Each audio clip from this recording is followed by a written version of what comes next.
Hey everyone, welcome to the channel. आज हम लोग गवर्नमेंट के कॉन्ट्रेक्चुअल लायबिलिटी को डिस्कस करने वाले हैं। आप न्यूज़पेपर के अंदर ऐसे हजारों टेंडर नोटिस के फैब्रिकेशन आए दिन देखते होंगे। ये क्या होते हैं, इनका क्या मतलब होता है, किस पर्पस के लिए ये बनाए जाते हैं, आज हम इसको डिस्कस करेंगे। अगर हम गवर्नमेंट की लायबिलिटी की बात करें तो ये शुरू से ही एग्जिस्टेंस में नहीं था। इंग्लिश टाइम में एक मैगजीन बहुत प्रिवलेंट था कि king can do no wrong. King जो है वो गलत नहीं कर सकता है और उसके एक्शंस के लिए वो कोर्ट में आंसरेबल नहीं होता था। मतलब वो कोई भी एक्शन करे उसको आप कोर्ट में चैलेंज नहीं कर सकते थे, उसके अगेंस्ट सू नहीं कर सकते थे। एक किंग और एक इंडिविजुअल पर्सन में बहुत डिफरेंस हुआ करता था। इसके जस्ट अपोजिट हमारा रूल ऑफ लॉ का प्रिंसिपल था इक्वालिटी बिफोर लॉ, जो कहता था कि लॉ के सामने हर कोई इक्वल है, चाहे वो किंग हो या एक कोई क्लर्क हो। No one is above the law, law superior है। और देखिए फिर इंग्लैंड में 1947 में एक क्राउन प्रोसीडिंग एक्ट आया 1947, जिसके अंदर क्राउन उसके ऑफिशियल्स या उसके मिनिस्टर्स जो थे वो अपने एक्शंस के लिए आंसरेबल थे इन a court of law.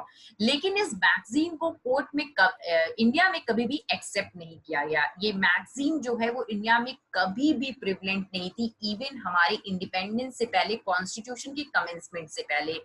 India में जो हमारी गवर्नमेंट है उसको लीगल पर्सन माना जाता है, यूनियन और स्टेट्स दोनों को, and they can be held liable for breach of contract and in tort, and they can file suits and suits can be filed against them.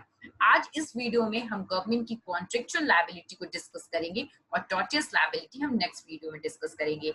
अगर हम कॉन्स्टिट्यूशन के कमेंसमेंट से पहले की बात करें तो जो ईस्ट इंडिया कंपनी थी वो भी म्युनिसिपल कोर्ट्स के जुरिडिक्शन में आती थी और अपने एक्शन के लिए आंसरेबल थी। वो एक प्राइवेट जो इंडिविजुअल्स होते हैं उनकी तरह उसको कंसीडर किया जाता था, और यही चीज कैलकाटा सुप्रीम कोर्ट ने मूवले वर्सेस मॉर्टन के केस में हेल्ड किया था।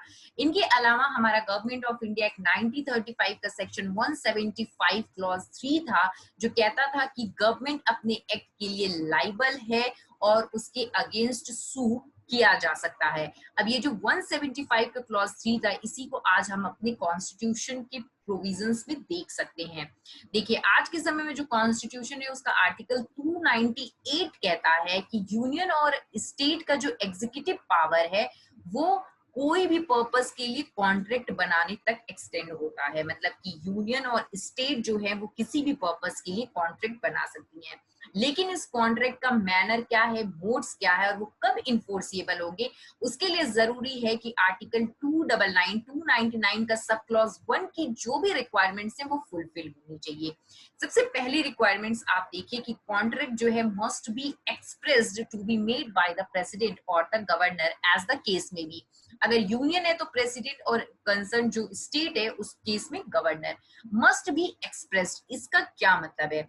इसका मतलब है कि कॉन्ट्रैक्ट जो है वो रिटन फॉर्म में होना चाहिए।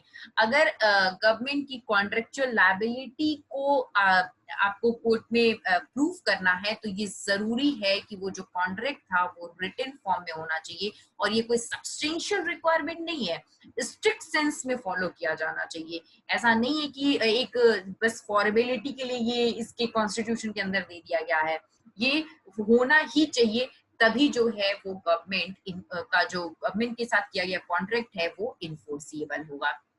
दूसरी चीज है कि कॉन्ट्रैक्ट जो है मस्ट बी एग्जीक्यूटेड। अब आप देखिए एग्जीक्यूटेड वर्ड यहाँ यूज किया गया है, तो एग्जीक्यूशन भी तभी होगा किसी डॉक्यूमेंट या डीड का जब वो रिटेन फॉर्म में हो। Must be executed by a person authorised bye the president और द गवर्नर। देखिए जो ऑथराइज्ड पर्सन होते हैं मतलब कि ऑफिसर ऑफ द गवर्नमेंट, वही उस डीड या डॉक्यूमेंट को एग्जीक्यूट करेंगे। वो पर्सन ड्यूली ऑथराइज्ड पर्सन होने चाहिए बाय प्रेसिडेंट और द गवर्नर। एक एग्जांपल में आप समझ लीजिए कि अगर प्रेसिडेंट ने किसी डिपार्टमेंट के डायरेक्टर को ऑथराइज किया है किसी कॉन्ट्रैक्ट में एंटर करने के लिए, और उस डिपार्टमेंट का सेक्रेटरी जो है वो उस कॉन्ट्रैक्ट को करता है, तो वो कॉन्ट्रैक्ट कभी भी इन्फोर्सिएबल नहीं होगा। वो जो पर्सन है वो ड्यूली ऑथराइज्ड होना चाहिए बाय प्रेसिडेंट और गवर्नर। ये जो देखिए प्रोविजन है वो दिया गया है मेनली गवर्नमेंट को प्रोटेक्ट करने के लिए, एक सेफ गार्ड प्रोवाइड किया गया है जहां पे जो अनऑथराइज्ड कॉन्ट्रैक्ट होते हैं उसके अगेंस्ट गवर्नमेंट को बचाया जा सके। इनके अलावा जो तीसरा रिक्वायरमेंट है वो ये है कि must be express in the name of president और गवर्नर। जो कॉन्ट्रैक्ट है वो प्रेसिडेंट और गवर्नर के नाम पे होना चाहिए। जब भी कॉन्ट्रैक्ट बनता है तो उस पे लिखा रहता है on behalf of this this that that. तो ये तीनों रिक्वायरमेंट्स जो है वो कंप्लीट होनी चाहिए, और यही चीज जो है union of India versus AL Ralia Ram के केस में सुप्रीम कोर्ट ने हेल्ड किया था कि अगर ये तीनों रिक्वायरमेंट्स आप फॉलो नहीं करते हो तो फिर वो कॉन्ट्रैक्ट इन्फोर्सिबल नहीं होगा कोर्ट में। Non compliance of the requirement of this article वो उस कॉन्ट्रैक्ट को अनइन्फोर्सिबल कर देगा। तो ये तीनों जो रिक्वायरमेंट्स है वो स्ट्रिक्ट सेंस में फॉलो होने ही चाहिए। इसके अलावा देखिए गवर्नमेंट की क्वासी कॉन्ट्रेक्चुअल लायबिलिटी भी बनती है। अगर आप इंडियन कॉन्ट्रैक्ट एक्ट का सेक्शन 70 देखेंगे तो ये डॉक्ट्रिन ऑफ अनजस्ट इनरीचमेंट पे बेस्ड है। डॉक्ट्रिन ऑफ अनजस्ट इनरीचमेंट क्या होता है? इसका मतलब होता है कि अगर आपने किसी पर्सन की मनी को रिटेन किया है या उसके किसी गुड्स को यूज किया है तो आप उस एग्रीड पर्सन को कंपनसेशन देंगे। आप किसी और पर्सन की मनी या गुड्स पे खुद को इनरीच नहीं कर सकते हैं। और ये सेम चीज गवर्नमेंट के ऊपर भी अप्लाई होती है जहां पे गवर्नमेंट कॉन्ट्रैक्ट करती है। इस पे एक देखिए फेमस केस है state of West Bengal versus VK Mondal. ये केस में जो है जस्टिस गजेंद्र गटकर की बेंच थी। यहाँ पे क्या था, एक कॉन्ट्रैक्टर ने एक बिल्डिंग बनाई थी और वो बिल्डिंग जो है गवर्नमेंट के द्वारा फिर यूज किए जाने लगी, लेकिन उस कॉन्ट्रैक्टर को कोई पेमेंट नहीं किया गया था गवर्नमेंट के द्वारा। अब इस केस में प्रॉब्लम क्या थी कि जो 299 का सब क्लॉज 1 का रिक्वायरमेंट्स है वो इसके अंदर फुलफिल नहीं किया गया था, इसलिए वो इन्फोर्सिएबल नहीं थी कोर्ट में। फिर भी इस केस में कोर्ट ने कहा कि वो जो कॉन्ट्रैक्ट है वो भले ही इन्फोर्सिएबल ना हो, लेकिन फिर भी गवर्नमेंट की यहाँ पे क्वासी कॉन्ट्रेक्चुअल लायबिलिटी बनती है, क्योंकि वो उस बिल्डिंग को यूज कर रही है और उस बिल्डिंग को एक कॉन्ट्रैक्टर ने बनाया है जिसको उसके लिए पेमेंट नहीं दिया गया है। तो ये हमारा जो principle of justice, equity and good consensus है, जिसपे अनजस्ट इनरिचमेंट का डॉक्ट्रिन भी बेस्ड है, उसके हिसाब से जो है गवर्नमेंट को इसको पे करना चाहिए। तो यहाँ पे ये डिसाइड हो गया कि गवर्नमेंट जो है वो क्वासी कॉन्ट्रेक्चुअल के लिए भी लाइबल हो सकती है।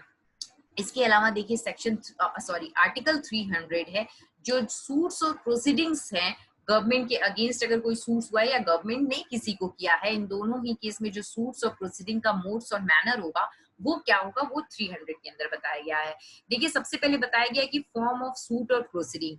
देखिए जो प्रेसिडेंट और गवर्नर के नाम पे भले ही कॉन्ट्रैक्ट बनाया जाता है, लेकिन वो पर्सनली लाइबल नहीं होते हैं कोर्ट में, ना ही जो ऑथराइज्ड पर्सन है वो पर्सनली लाइबल होता है।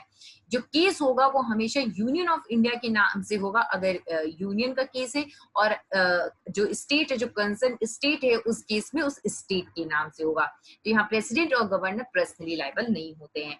अगर हम एक्सटेंट ऑफ लाइबिलिटी की बात करें तो जो कॉन्ट्रैक्ट और टॉर्ट से केसेस होते हैं वो सिविल एक्शन में होते हैं, और गवर्नमेंट की जो लाइबिलिटी है वो वहां तक एक्सटेंड करती है। जैसे अगर एक किसी इंडिविजुअल ने किसी कॉन्ट्रैक्ट को ब्रीच किया है या वो टॉर्ट के अंदर किसी तरह से लाइबल है, तो सेम उसी तरह से गवर्नमेंट भी लाइबल होगी, दोनों में कोई डिफरेंस नहीं होगा।